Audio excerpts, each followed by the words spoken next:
नमस्कार. जॉब माझा अपडेटवर आपलं सर्वांचं पुन्हा एकदा स्वागत आहे विद्यार्थी मित्रांनो. तर परभणी जिल्हा मध्यवर्ती बँकेची जी परीक्षा आहे विद्यार्थी मित्रांनो, ती 18 फेब्रुवारी रोजी होणार आहेत. ज्याचं हॉल तिकीटसुद्धा विद्यार्थी मित्रांनो ते आलेलं आहेत. तर त्याचं हॉल तिकीट तुम्ही डाउनलोड करू शकता. त्याची जी लिंक आहे विद्यार्थी मित्रांनो, ते मी या व्हिडिओच्या डिस्क्रिप्शन बॉक्समध्ये सुद्धा प्रोव्हाइड करून देईल. ज्यांनी कोणी हॉल तिकीट डाउनलोड केलेलं नसेल त्यांनी हॉल तिकीट डाउनलोड करायचं आहेत आणि तुम्हाला चेक करायचं आहे की परीक्षा कुठे आलेली आहेत. आणि विद्यार्थी मित्रांनो, तुमची परीक्षा कुठे आली आहेत आणि कोणत्या शिफ्टला आहेत हे सुद्धा तुम्ही मला कमेंट बॉक्समध्ये नक्की कळवा. तर आता आपण विद्यार्थी मित्रांनो, परभणी जिल्हा मध्यवर्ती बँकेची जी काही परीक्षा होणार आहेत त्यासाठी जे काही 20 प्रश्न विचारले जाणार आहेत GKचे, त्यासंबंधित जे काही बँकिंग अवेअरनेस म्हणजेच बँकिंग नॉलेज किंवा बँकेच्या संबंधित जे काही माहिती असते त्यावर आपण इथे काही प्रश्न इथे बघणार आहोत विद्यार्थी मित्रांनो. याच्या आधीसुद्धा आपण काही क्लासेस जे विद्यार्थी मित्रांनो बँकिंग अवेअरनेससाठी घेतलेले आहेत ते सुद्धा तुम्ही जाऊन बघू शकता. आणि त्याची एक प्लेलिस्ट बनवण्यात आलेली आहे विद्यार्थी मित्रांनो. ते प्लेलिस्टमध्ये सुद्धा तुम्ही जाऊन बघू शकता. त्या प्लेलिस्टची लिंक मी या व्हिडिओच्या डिस्क्रिप्शन बॉक्समध्ये प्रोव्हाइड करून देईल. तुम्हाला त्यामध्ये भरपूर असते. मागील वर्षी टाकण्यात आलेले सुद्धा घेण्यात आलेले क्लाससुद्धा तुम्हाला तिथे मिळतील बँकिंग अवेअरनेसच्या संबंधित. ते सुद्धा तुम्ही जाऊन बघू शकता. म्हणजेच तुम्हाला येत्या 18 तारखेच्या पेपरमध्ये तुम्हाला ते काय तर उपयुक्त ठरेल. तर आणखी एक महत्त्वाचं विद्यार्थी मित्रांनो, तुम्ही जर चॅनलला सबस्क्राईब केलं नसेल तर चॅनलला अवश्य सबस्क्राईब करा. आणि व्हिडिओच्या खाली हाईप नावाचं एक बटन असते, त्या हाईप बटनवर क्लिक करून तुम्ही विद्यार्थी मित्रांनो या व्हिडिओला हाईप करायचं आहेत. म्हणजेच काय तर हा व्हिडिओ विद्यार्थी मित्रांनो जास्तीत जास्त शेअर होईल आणि जास्तीत जास्त विद्यार्थ्यांना याचा फायदा होईल. तर तुम्ही एक हाईप करत जा, म्हणजेच त्याची थोडी जे काही मदत जी आहे ती मला होऊन जाईल. तर कृपया तुम्ही व्हिडिओ बघितल्यावर किंवा बघत असताना हाईप बटनवर क्लिक करून एकदा हाईप करत जा. आणि व्हिडिओ उपयोगी पडत असेल तर लाईकसुद्धा करत जा. तर चला तर मग व्हिडिओला सुरुवात करू आपण. तर बघा, प्रश्न क्रमांक पहिला आहे आपला, व्यावसायिक संस्थांसाठी कोणत्या प्रकारचे खाते योग्य आहे. बघा, व्यावसायिक संस्थांसाठी कोणत्या प्रकारचे खाते हे जे आहेत योग्य आहे. तर बघा विद्यार्थी मित्रांनो, आपण बँकेत केलं असता वेगवेगळ्या प्रकारचे अकाउंट जे आहेत विद्यार्थी मित्रांनो, ते वेगवेगळ्या प्रकारचे अकाउंट असतात. वेगवेगळ्या प्रकारचे अकाउंट आपण काढू शकतो. जसं की सेविंग अकाउंट काढू शकतो, करंट अकाउंट असते, FD असते म्हणजेच फिक्स्ड डिपॉझिट अकाउंट असते, किंवा RD असते. असे अनेक प्रकारचे जे अकाउंट आहे विद्यार्थी मित्रांनो आपण बँकेत केलं असतं आपण काढू शकतो, किंवा अशा अनेक प्रकारचे अकाउंटचे प्रकार आहेत. तर याच्यामध्ये काय विचारण्यात आलं आहे की जे काही व्यावसायिक संस्था आहे म्हणजे जे काही व्यापारी जे काही संस्था आहे, व्यापार करणाऱ्या ज्या काही संस्था किंवा ऑर्गनायझेशन आहेत ते कोणत्या प्रकारचे खाते काढते किंवा त्यांना कोणत्या प्रकारचे खाते उपयोगी ठरते. तर बघा, याच्यापैकी आपलं बरोबर उत्तर काय असणार आहे. तर ऑप्शन क्रमांक 1 म्हणजेच चालू खाते. म्हणजेच काय तर त्याला आपण करंट अकाउंटसुद्धा म्हणतो. तर करंट अकाउंट जे विद्यार्थी मित्रांनो, आपण कोणताही जो काही व्यापारी असते किंवा जे काही व्यापारी संस्था असतात किंवा शाळा वगैरे असतात किंवा इंडस्ट्रीज असतात ते सर्व काय तर करंट अकाउंट काढत असतात. तर आपलं बरोबर उत्तर असणार आहे चालू खाते म्हणजेच करंट अकाउंट. सोबतच एक महत्त्वाचं लक्षात ठेवायचं विद्यार्थी मित्रांनो, कोणत्या खात्यावर हे व्याज मिळत नाही असाही प्रश्न परीक्षेत विचारला जातो. तर त्याचं पण उत्तर असेल चालू खाते, कारण चालू खात्यावर कोणत्याही प्रकारचं व्याज मिळत नाही. इतर जेवढे काही खाते विद्यार्थी मित्रांनो त्यावर काय तर काही प्रमाणात व्याज मिळत असते, परंतु करंट अकाउंटवर व्याज मिळत नसते. त्यानंतर बघा, प्रश्न क्रमांक पहिला हा बघा, इथे तुम्हाला इंग्लिशमध्ये सुद्धा हा प्रश्न देण्यात आलेला आहे. ज्यांना प्रश्न मराठीत समजला नसेल ते तुम्ही इंग्लिशमध्ये सुद्धा इथे बघू शकता. त्यानंतर बघा प्रश्न क्रमांक 2, अनिवासी भारतीय भारतात कोणत्या प्रकारची बँक खाती उघडू शकतो. अनिवासी भारतीय म्हणजेच बघा विद्यार्थी मित्रांनो, जे काही NRI जे लोक असतात म्हणजेच नॉन रेसिडेंट इंडियन जे असतात म्हणजे अनिवासी भारतीय, हे जे आहेत हे लोक भारतामध्ये कोणत्या प्रकारची बँक खाती उघडू शकतात. तर बघा विद्यार्थी मित्रांनो, हे जे लोक आहेत बँकेमध्ये डायरेक्ट आपल्या बँकेत येऊन कोणतेही सेविंग अकाउंट किंवा FD अकाउंट डायरेक्ट काढू शकत नाही, परंतु विद्यार्थी मित्रांनो ते एक विशेष प्रकारचं खाते जे आहे ते काढू शकतात. तर याच्यामध्ये बघा याचं बरोबर उत्तर काय असणार, तर बघा ऑप्शन ए आहे NRE खाते, ऑप्शन 2 आहे NRO खाते, 3 आहे बचत खाते, 4 आहे 1 व 2 दोन्ही आणि 5 आहे वरीलपैकी काही नाही. तर बघा इथे इंग्लिशमध्ये सुद्धा प्रश्न देण्यात आलेले आहेत की NRI can open which type of account in India. तर बघा याच्यामध्ये दिलेलं आहे NRE account, NRO account, saving account, then both 1 and 2 and none of the above. तर याचं बरोबर उत्तर काय असेल विद्यार्थी मित्रांनो, तर ऑप्शन क्रमांक 4 याचं बरोबर उत्तर असणार. म्हणजेच NRE खाते आणि NRO खाते, म्हणजेच NRE अकाउंट आणि NRO अकाउंट. तर बघा विद्यार्थी मित्रांनो, ह्या 2 प्रकारचे खाते जे विद्यार्थी मित्रांनो होते अनिवासी भारतीय जे आहेत ते काय तर भारतात उघडू शकतात. तर ही जी खाते आहे विद्यार्थी मित्रांनो, हे कशा प्रकारची खाते आहेत त्याची माहिती आपण घेऊ. तर बघा विद्यार्थी मित्रांनो, NRE आणि NRO खाते काय आहेत, तर बघा NRE जे खाते आहेत हे एक प्रकारचे बँक खाते आहे जे भारतात NRIच्या नावाने उघडले जाते, ज्यामध्ये त्याचे परदेशातील उत्पन्न जे आहे म्हणजे ते जमा केले जाते. म्हणजे परदेशात कमावलेले जे काही पैसे आहेत ते पैसे विद्यार्थी मित्रांनो या बँक खात्यामध्ये जमा केले जाते. तर NRI म्हणजे जे NRI आहेत ते NRI डायरेक्ट आपल्या भारतामध्ये काय तर बँक खातं उघडू शकते, त्या प्रकारचे हे खातं आहेत NRE खाते. त्यानंतर बघा दुसरं खातं आहे विद्यार्थी मित्रांनो NRO अकाउंट. तर बघा NRO अकाउंट जे आहेत हे एक प्रकारचं असं खातं आहे बँक खातं जे की ते भारतात NRIच्या नावाने उघडले जाते, जे की त्याच्या भारतात मिळवलेल्या उत्पन्नाचे व्यवस्थापन करते. म्हणजेच बघा विद्यार्थी मित्रांनो NRE जे खाते आहे हे खाते बँकेत आणि NRO खाते हे दोन्ही खाते भारताच्या बँकेत ओपन केले जाते, परंतु आणि NRIच्या नावानेच. परंतु बघा विद्यार्थी मित्रांनो याच्यामध्ये फरक असा आहे की NRE अकाउंट जे आहे NRE यामध्ये परदेशात कमावलेली जे काही मालमत्ता असते किंवा जे काही उत्पन्न असते ते या बँक खात्यात जमा होते, आणि NRO जे अकाउंट आहे विद्यार्थी मित्रांनो यामध्ये त्या NRIने भारतात कमावलेले जे काही उत्पन्न आहे ते उत्पन्न जे आहे ते NRO अकाउंटमध्ये जमा होते. त्यानंतर बघा या खात्यातील जे काही रक्कम असते म्हणजे NRE जे अकाउंट आहे NRE अकाउंटमधील जे काही उत्पन्न आहे विद्यार्थी मित्रांनो हे करमुक्त असते, कारण हे परदेशात काय तर कमावलेलं उत्पन्न असते, म्हणून हे जे उत्पन्न असते हे करमुक्त असते. तर जे NRO अकाउंट आहे याच्यातील जे उत्पन्न असते त्यास कर लागतो म्हणजे टॅक्स लागतो, जे की उत्पन्न भारतात कमावलेलं असते. त्यानंतर बघा इतर रक्कम NRE खात्यात हस्तांतरित होते किंवा करता येईल, म्हणजेच मुद्दल आणि व्याज दोनही.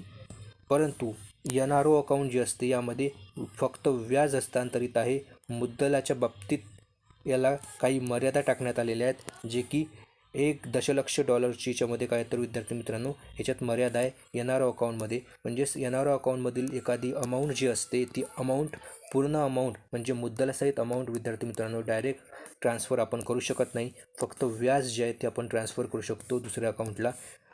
परंतु जर त्याच्यामध्ये एक मर्यादा देण्यात आलेली आहे, या मर्यादे एवढी रक्कमच विद्यार्थी मित्रांनो काय तर ते काय तर ट्रान्सफर करू शकतात. आणि परंतु जे काही NRE अकाउंट असते NRE अकाउंट यामध्ये संपूर्ण रक्कम ते ट्रान्सफर करू शकतात.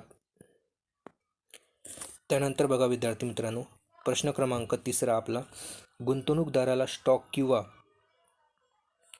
इतर आर्थिक उत्पादने खरेदी करण्यासाठी ब्रोकर कोणत्या प्रकारच्या खात्यात रोख रक्कम देतो.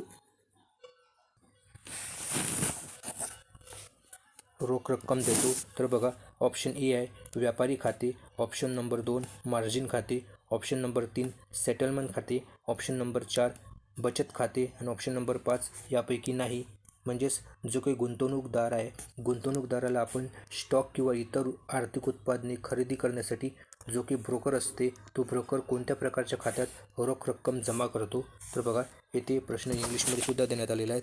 प्रश्न आहेत की what is the type of account which the broker lend cash to and investor for purchasing a stock or other financial product. म्हणजेच स्टॉक किंवा अदर फायनान्शियल प्रोडक्ट विकत घेण्यासाठी ब्रोकर कोणत्या अकाउंटमध्ये कॅश जे आहे ते ट्रान्सफर करतो.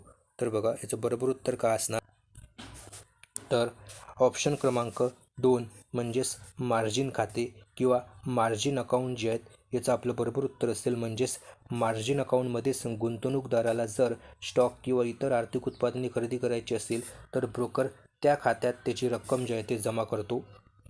म्हणून आपलं बरोबर उत्तर असेल मार्जिन अकाउंट. त्यानंतर बघा प्रश्न क्रमांक 4, तांत्रिक NPA म्हणजे काय? बघा तांत्रिक NPA म्हणजे काय? NPA बघा विद्यार्थी मित्रांनो काय आहेत तर NPA म्हणजे काय असते तर याचं फुल फॉर्म आहे नॉन परफॉर्मिंग ॲसेट.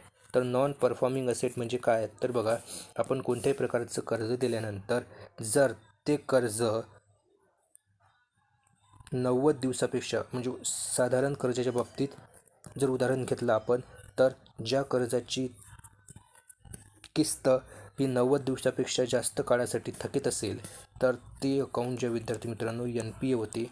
म्हणजेच ते जे उत्पन्न आहे ते उत्पन्न नियमित उत्पन्नाच्या बाहेर जाते म्हणून त्याला आपण नॉन परफॉर्मिंग असेट असं म्हणतो. म्हणजेच त्याचा जो काही फायदा आहे तो फायदा बँकेला मिळत नाही त्या काळात म्हणून त्याला आपण NPA अकाउंट म्हणतो. म्हणजेच नॉन परफॉर्मिंग असेट म्हणजेच ते उत्पन्न क्रिएट करण्यास काय अडथळा ठरते. तर बघा अशाच प्रकारचं एक टर्म आहे तांत्रिक NPA. तर तांत्रिक NPAच्या बाबतीत इथे विचारण्यात आलेलं आहे की तांत्रिक NPA म्हणजे काय? ऑप्शन दिलेले आहेत नूतनीकरण न झाल्यामुळे कर्ज खाते NPA होते. ऑप्शन 2 आहे स्टॉक स्टेटमेंट न मिळाल्याने कर्ज खाते NPA होणे. ऑप्शन नंबर 3 आहे कर्ज खात्याचे फेरविचार पुनर्विचारानंतर केल्यानंतर देय तारीख न नोंदवणे. ऑप्शन नंबर 4 आहे वरील सर्व आणि ऑप्शन नंबर 5 यापैकी नाही. तर बघा येथे इंग्लिशमध्ये सुद्धा प्रश्न देण्यात आलेले आहेत की what is mean by the technical NPA. याच्यामध्ये तुम्हाला ऑप्शन दिले आहेत. ज्यांना मराठीमध्ये समजत नसेल त्यांनी हा प्रश्न इंग्लिशमध्ये बघायचा आहे आणि सॉल्व करायचा प्रयत्नसुद्धा करायचा आहे.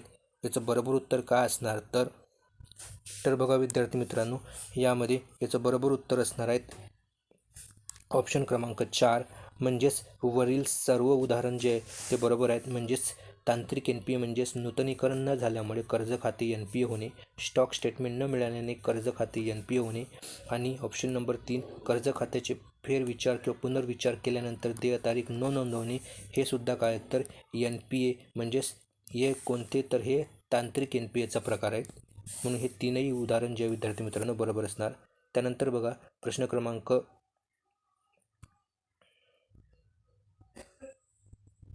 5 प्रश्न क्रमांक 5 आहे जर हा प्रश्न क्रमांक 5 आहे विद्यार्थी मित्रांनो. प्रश्न क्रमांक 5 काय म्हणते की जर मालमत्ता 18 महिन्यापेक्षा किंवा कमी किंवा त्यापेक्षा कमी कालावधीसाठी NPA राहिला असेल. जर एखादी मालमत्ता 18 महिन्यापेक्षा कमी 18 महिने किंवा 18 महिन्यापेक्षा कमी कालावधीसाठी जर ते NPA राहिलेली असेल तर ती रक्कम प्रश्न काय म्हटलं आहे की एखाद्या मालमत्तेचे वर्गीकरण कमी दर्जाची म्हणून केले जाते.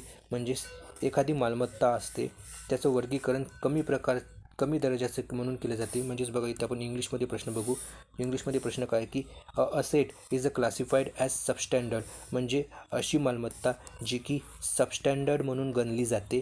तर अशा प्रकारच्या मालमत्तेला आपण काय म्हणतो तर बघा ऑप्शन आहे तिथे जर मालमत्ता 18 महिन्यापेक्षा कमी किंवा त्यापेक्षा कमी कालावधीसाठी NPA राहिली असेल तर ती कमी दर्जाची म्हणजेच सबस्टँडर्ड असेल. त्यानंतर ऑप्शन नंबर 2 आहे जर मालमत्ता 12 महिन्यापेक्षा कमी किंवा त्यापेक्षा कमी कालावधीसाठी NPA राहिली असेल तर ऑप्शन नंबर 3 आहे जर मालमत्ता 12 महिने किंवा 15 महिन्याच्या कालावधीसाठी NPA राहिली असेल तर ऑप्शन नंबर 4 आहे वरीलपैकी काही नाही आणि ऑप्शन नंबर 5 आहे 1 व 2 दोनही. तर बघा विद्यार्थी मित्रांनो बरोबर उत्तर काय असणार तर ऑप्शन क्रमांक 2 म्हणजेच जर एखादी मालमत्ता 12 महिने किंवा त्यापेक्षा कमी कालावधीसाठी NPA राहिली असेल तर ती मालमत्ता सबस्टँडर्ड असेट म्हणून गणली जाते. तर कोणती तर सबस्टँडर्ड असेट म्हणून आपलं बरोबर उत्तर काय असणार तर ऑप्शन नंबर 2. त्यानंतर बघा प्रश्न क्रमांक 6 संशयास्पद मालमत्तेच्या संदर्भात खालीलपैकी कोणते विधान बरोबर आहे. संशयास्पद मालमत्ता त्यानंतर बघा विद्यार्थी मित्रांनो, प्रश्न क्रमांक 6 आहे, संशयास्पद मालमत्तेच्या संदर्भात खालीलपैकी कोणते विधान हे बरोबर आहे. म्हणजेच बघा इंग्लिशमध्ये प्रश्न आहेत, which of the following statement is correct with respect to the doubtful asset. म्हणजेच डाऊटफुल असेटच्या बाबतीत खालीलपैकी कोणते विधान हे काय तर बरोबर आहे. ऑप्शन नंबर 1, 12 महिन्यापेक्षा जास्त कालावधीसाठी कोणते विधान. तर बघा विद्यार्थी मित्रांनो, जे अमाऊंट 12 महिन्यापेक्षा जास्त कालावधीसाठी कमी दर्जाची राहते. बघा विद्यार्थी मित्रांनो, जे अकाउंट 12 महिन्याच्या कालावधीसाठी कमी दर्जाचे राहते. ऑप्शन नंबर 2 आहे, 90 दिवसाच्या कालावधीसाठी ते कमी दर्जाचे राहते. ऑप्शन नंबर 3, ज्याला सुरक्षा उपलब्ध नसल्यामुळे वसुली संशयास्पद झालेली आहे. ऑप्शन नंबर 4, 1 किंवा 3 दोनही. आणि ऑप्शन नंबर 5 यापैकी नाही. बघा इंग्लिशमध्ये प्रश्न आहेत की which of the following statement is correct with respect to the doubtful asset. Option number 1 आहे, which remain substandard for period of above 12 month. म्हणजे 12 महिन्यापेक्षा जास्त कालावधीसाठी. बघा इथे मराठीमध्ये प्रश्न टायपिंग मिस्टेक झाला आहे. प्रश्न इंग्लिशमध्ये बघा, इंग्लिशमध्ये प्रश्न असा आहेत की which remain substandard for period above 12 month. म्हणजे 12 महिन्यापेक्षा जास्त कालावधीसाठी जर ती रक्कम काय पेंडिंग असेल, सबस्टँडर्ड असेल, तर ऑप्शन नंबर 2 आहे, which remain substandard for period of 90 day. म्हणजे 90 दिवसाच्या कालावधीसाठी ते सबस्टँडर्ड असेल. त्यानंतर ऑप्शन नंबर 3 आहे, which has become a doubtful of recovery because of non availability of security. आणि ऑप्शन नंबर 4 आहेत, बोथ 1 and 3. तर याचं बरोबर उत्तर काय असणार. बघा विद्यार्थी मित्रांनो, याचं बरोबर उत्तर असणार आहे option number 1, the which substandard for period of about 12 month. म्हणजे 12 महिन्यापेक्षा जास्त कालावधीसाठी जर ती रक्कम सबस्टँडर्ड असेल तर ती डाऊटफुल असेटमध्ये कन्वर्ट होते. तर बघा विद्यार्थी मित्रांनो, परीक्षेमध्ये सुद्धा अशा प्रकारची टायपिंग मिस्टेक होऊ शकते. म्हणून तुम्ही इंग्लिशमधला जो प्रश्न असते तो प्रश्न जो विद्यार्थी मित्रांनो परीक्षेत नेहमी खरा असते. मराठीमध्ये कधी कधी कन्वर्ट करायच्या वेळेस थोडीफार टायपिंग मिस्टेक होऊ शकते. म्हणून तुम्ही प्रश्न दोन्ही भाषेत वाचत जा. कधी कधी कमी जास्त ऑप्शन दिलेले असतात तर त्याच्यामुळे आपला प्रश्न चुकू शकतो. तर दोन्ही भाषेत तुम्ही प्रश्न वाचण्याचा प्रयत्न करत जा विद्यार्थी मित्रांनो. त्यानंतर बघा प्रश्न क्रमांक 7, कृषी कर्जाच्या मालमत्तेच्या वर्गीकरणाचे निकष काय. जे आपण विद्यार्थी मित्रांनो कृषी कर्ज घेतो त्याच्या मालमत्ते म्हणजे ते जे कर्ज घेण्यासाठी काही निकष लावण्यात आलेले आहेत, तर त्या मालमत्तेच्या वर्गीकरणाचे निकष काय आहे. तर बघा इथे 5 ऑप्शन दिलेले आहेत. त्यापैकी आपलं बरोबर उत्तर काय असणार. तर बघा इथे प्रश्न इंग्लिशमध्ये सुद्धा दिले आहेत. The criteria for asset classification of agriculture advance is based on. तर ॲग्रिकल्चर ॲडव्हान्ससाठी जे काही क्रायटेरिया आहेत ते कशाच्या बेसवर आहेत. तर बघा इथे 5 ऑप्शन दिलेले आहेत. त्यापैकी आपलं बरोबर उत्तर काय असणार. तर ऑप्शन क्रमांक 3 हे आपलं बरोबर उत्तर असणार आहेत. म्हणजेच पीक हंगाम. पीक हंगाम जे आहे हे कृषी कर्जाच्या मालमत्तेच्या काही वर्गीकरणाचं काहीतरी एक महत्त्वाचं निकष आहेत. त्यानंतर बघा इथे इंग्लिशमध्ये सुद्धा तुम्ही उत्तर बघू शकता. म्हणजेच ऑप्शन नंबर 3 आहे, क्रॉप सीझन. त्यानंतर बघा प्रश्न क्रमांक 8, जर मुद्दल किंवा व्याजाचा हप्ता थकीत राहिला तर कमी कालावधीच्या पिकांसाठी दिलेले जे काही कर्ज असते ते NPA म्हणून कधी गणले जाईल. तर बघा विद्यार्थी मित्रांनो, आपण शेती म्हणजे पेरणीवर विद्यार्थी मित्रांनो जे काही कर्ज घेत असतो ते जे कर्ज असते ते कर्ज NPAमध्ये कधी जाते. म्हणजे कोणत्याही बँक अकाउंटमध्ये आपण कोणत्याही बँकेत आपण हंगामासाठी म्हणजे पिकासाठी जे काही कर्ज घेतो पीक कर्ज, तर ते पीक कर्ज विद्यार्थी मित्रांनो NPAमध्ये कधी जाईल. तर बघा याचं बरोबर उत्तर काय असणार आहे. तर बघा इथे 5 ऑप्शन दिलेले आहेत. ह्या 5 ऑप्शनपैकी आपलं बरोबर उत्तर असणार आहे ऑप्शन नंबर 2, म्हणजेच 2 पीक हंगाम. जर ते NPA राहिले असेल म्हणजेच त्यामध्ये कोणत्याही प्रकारची रक्कम जी आहे ते भरली गेलेली नसेल, पुन्हा म्हणजेच ते त्याचा परतावा केलेला नसेल तर ती NPA होते. तर NPA होण्याची जी काही मर्यादा आहे त्याची ते 2 पीक हंगाम आहे. जसे की सर्वसाधारण खात्यासाठी NPA होण्यासाठी जे काही अट आहे ती आहे 90 दिवसाच्या कालावधीपर्यंत जर ते खात्यामध्ये कोणत्याही प्रकारची किस्त भरली गेली नसेल तर ते NPA होते.